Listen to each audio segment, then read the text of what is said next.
د محمد اشرف غني د لوی اختر په مناسبت پیغام کې څه ویلي وو؟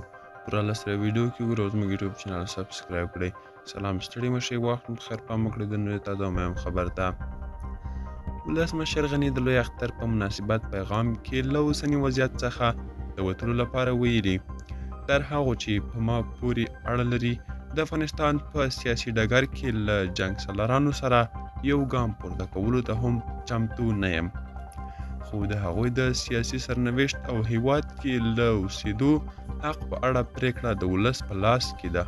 په دې برخه کې یوه پاک احتساب ته اړتیا ده چې د ناوړه استفادې مخ روښانه او بیا د هغه له مخې پریکړه وشي. دغه راز ولسمشر غني وویل: نور د دې وخت را رسېدلی چې په هیواد کې د لوبې اصول مشخص او ټول یوې نتیجې ته ورسیږو چې څه غواړو. د نظام په شکل او اساسي قانون باید یوې نتیجې ته ورسیږو. د بحث حدود باید واضح شي، خو فیصله باید ولس وکړي. همدا مشروعیت ته د رسېدو لار ده. دا و چمتو کلی خبر، تر بیا ښې چارې ښه وخت.